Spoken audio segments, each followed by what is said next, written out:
The Mexican government ratified the legal defense strategy for migrants in the face of the threat of mass deportations expressed by the U.S. President-elect Donald Trump. The issue of the humanitarian crisis in the Gaza Strip returns to the United Nations Security Council amidst persistent Israeli attacks against the civilian population. And in the central region of the Democratic Republic of the Congo, a boat capsized on the Fimi River, leaving at least 25 dead and several missing.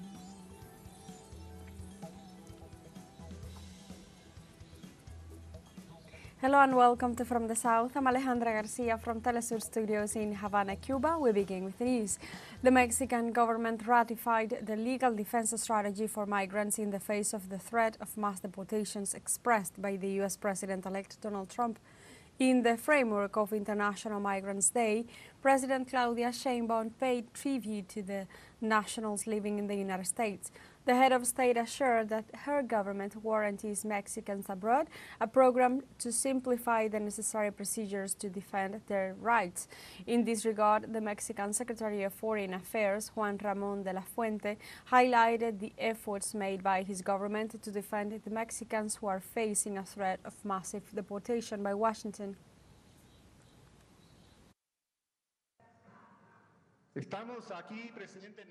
We are here in El Paso, Texas. I am meeting with the fellow compatriots as part of the whole process of strengthening the consular network. As it has been instructed, the consuls are with us, and not only the Consul General of the Texas River Crossing, and the Consul General of Nogales, in Arizona and New Mexico. They are here in a group of leaders of compatriots and organizations with which we are working as part of a joint effort. And the personal interest that you have in coordinating all these efforts is transmitted, which is advancing fundamentally in 5 directions. The first one is the legal defense strategy for all our compatriots. They are not alone. They will not be alone, and we have the necessary legal advice so that they can assert their rights if required. Cuba's National Assembly addressed the economic plan and budget for 2025 as the main challenge to be faced in the economic and social model of socialist development. During the first day of debates of the 4th session of Parliament, Prime Minister Manuel Marrero explained that although the plan presented in 2023 shows results, there has not been enough progress. The minister pointed out the blockade, coercive measures and financial pressures as the main challenge to be faced in the updating and improvement of the economic model. Marrero indicated that the government's policy of advancing the de-dollarization of the economy is ratified, despite the partial dollarization schemes of some exporting sectors.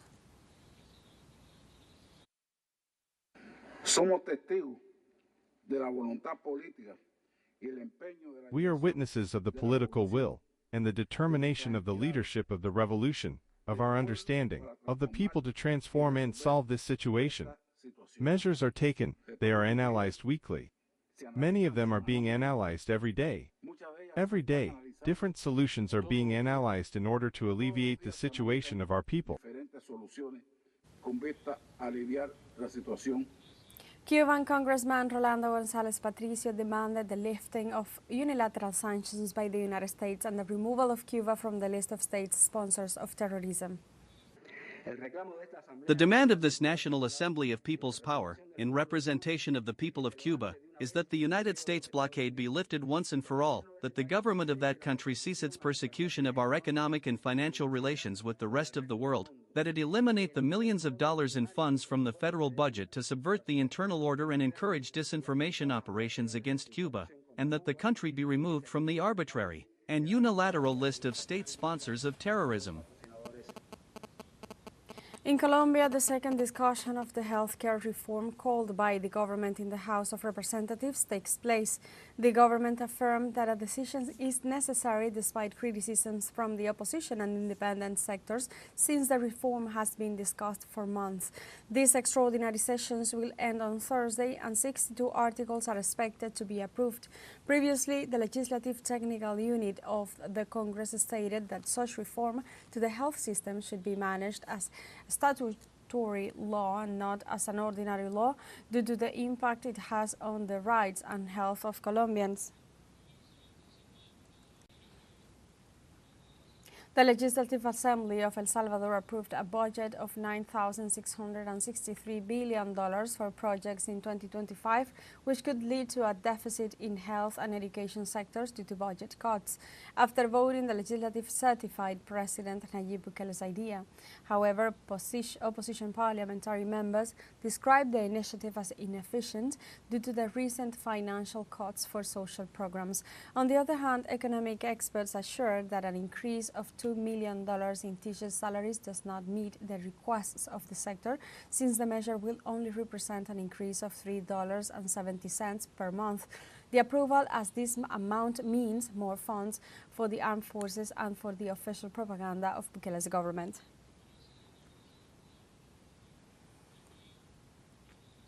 In Venezuela, President Nicolás Maduro held a meeting with the country's newly elected criminal justices of peace. During the meeting, the Bolivarian president highlighted that the current Venezuelan constitution celebrates its 25th anniversary in the midst of great challenges and the strong determination of the Venezuelan people to defend their democracy and their highest constitutional values. President Maduro emphasized that the electoral process to elect the justices of the peace last Sunday was significant because it marks a milestone in the 25th anniversary of the Venezuelan constitution. This electoral process was the greatest proof of an example of Venezuelan participatory democracy.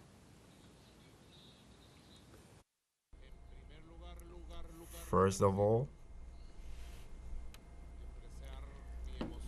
I want to express my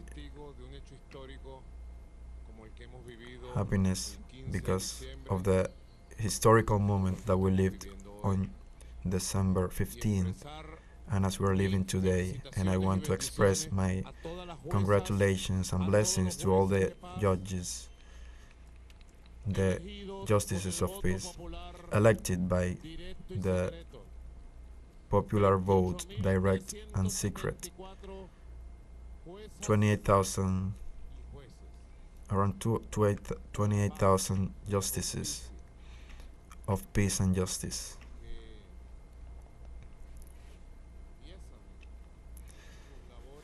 That will start with their work. Moreover, the president of Venezuela stated that with the elections of the justices of the peace, a new era of democracy has begun. We are opening a new age of democracy in Venezuela, 25 years exactly, to build the basis, the foundations of a new democratic age, a new political culture. And we have to make it that way because of historical need, historical conviction, because it is part of the structure of our Bolivarian being, Republican being, to build a republic that is for the people and that belongs to the people and with the people as the main character. The draft resolution entitled Human Rights and Unilateral Coercive Measures presented by Cuba and Russia to the United Nations has been approved on Wednesday by the Third Committee of the United Nations General Assembly with 131 votes in favor, 55 against and 0 abstentions. In this regard, the Foreign Minister of Venezuela, Ivan Gil, highlighted the importance of the document, stressing it emphasizes the rejection of the imposition of coercive economic measures that hinder the development of peoples and are contrary to international law, the United Nations Charter, as well as the norms and principles governing peaceful and commercial relations between states. Furthermore, Hill underscored that the resolution specifically urges the powers to lift such measures which have negative extraterritorial effects and violate the sovereignty of states, as well as the right of peoples to their socio-economic development. And now we have a short break coming up, but first remember you can join us on TikTok at teleSUR English, where you'll find news in different formats, news updates and more. We'll be right back, stay with us.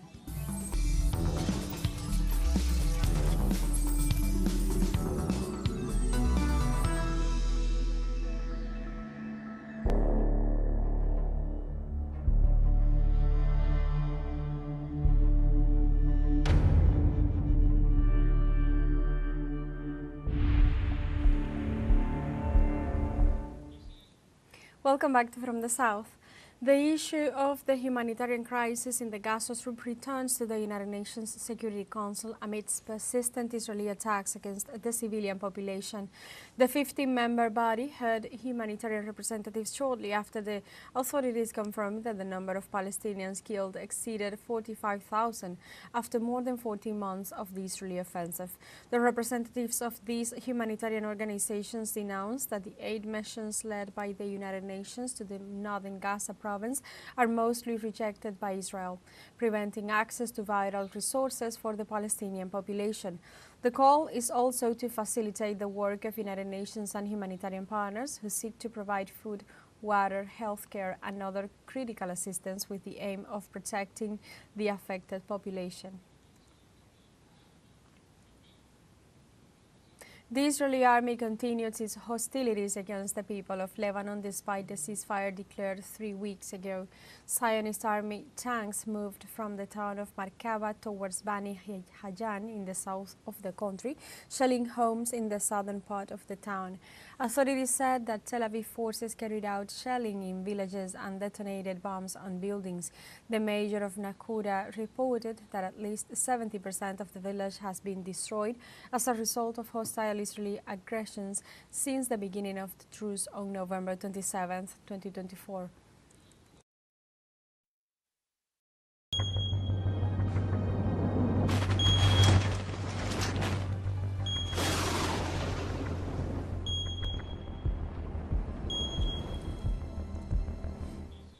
In Mozambique, the death toll rises to 45 and almost 500 people were injured following the passage of Cyclone Chido.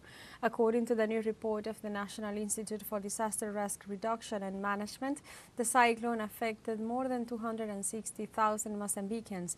It was also reported that some 35,000 buildings were completely damaged, while some 12,300 others suffered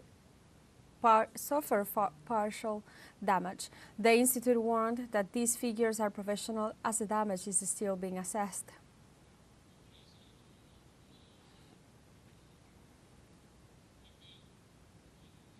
Rescuers in Vanuatu are facing to locate survivors from a powerful earthquake that has killed at least 14 people in the Pacific Island nation.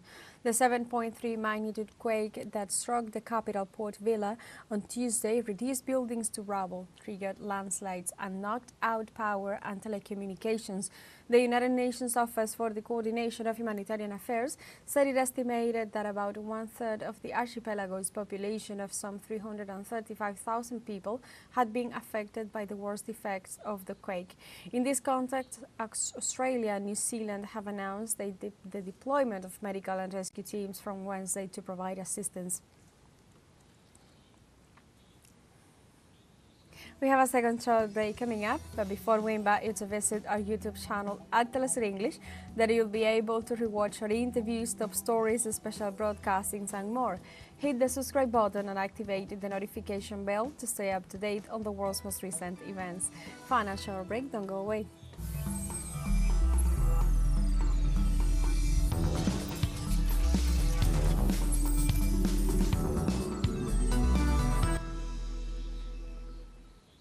Welcome back to From the South. In the central region of the Democratic Republic of the Congo, a boat capsized on the Fimbi River, leaving at least 25 dead and several missing. The overcrowded vessel, which departed from the town of Inongo, northeast of the capital of Kinshasa, on Tuesday, was believed to have more than 100 passengers on board. The incident, which took place some 100 meters into the journey along the river, was caused by an overloading at roof level, according to Inongo's River Commissioner David Kalemba. The search is still underway for dozens of missing people. River travel is common in the African country due to the scarcity of tarred roads across its mostly forested region, which gives way for frequent boat accidents when vessels are loaded beyond their capacity. Liberia's parliament catches fire for a second time in a week amid second consecutive day of opposition anti-government protests. On Tuesday, the police arrested dozens of demonstrators and used tear gas to disperse the crowd. In this regard, President Joseph Boakai ordered an investigation to determine the causes of the fire and those responsible for the incident, following an inspection to assess the damage. This is the second time in a week that the parliament building has caught fire, although there is no evidence that the incidents are related. The Russian government condemns the support of the Ukrainian regime to various tourist organizations in the Sahel region. Russian Armed Forces Chief of Staff Valery Gerasimov points out that the Ukrainian support to terrorist groups represent a greater risk for the people of the Sahel region in Africa. Gerasimov said that Kyiv is conducting terrorist training using unmanned aerial vehicles along with subversive practices against civilians. The Chief of Staff warns that the West continues to adopt neo-colonialist approaches, considering the African continent only as a source of strategic rock materials.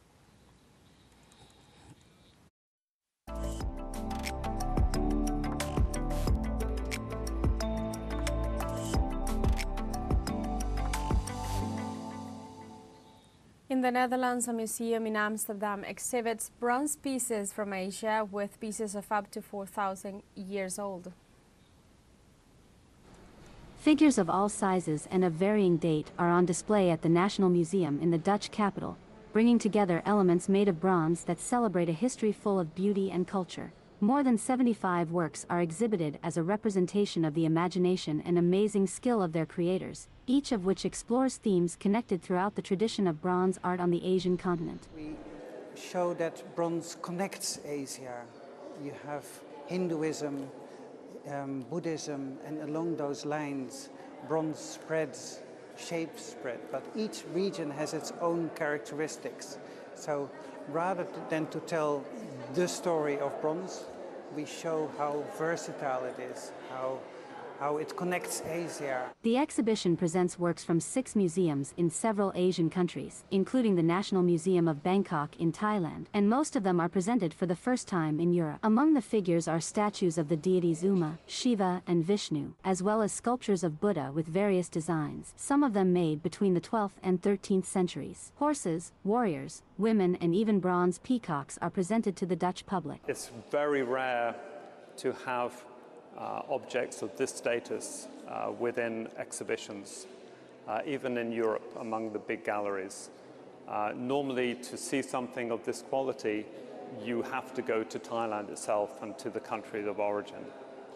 So this for me personally, as a curator of Southeast Asia, is massively important image. One of the most striking pieces in this exhibition at the National Museum in Amsterdam is a small bronze depicting a standing woman, which some call a dancing girl, from Pakistan and dating from between 2500 and 1500 BC. Next to it, another striking artifact is an anthropomorphic figure, a small flat statue from the Ganges Valley in India, estimated to have been crafted between 1500 and 1000 BC.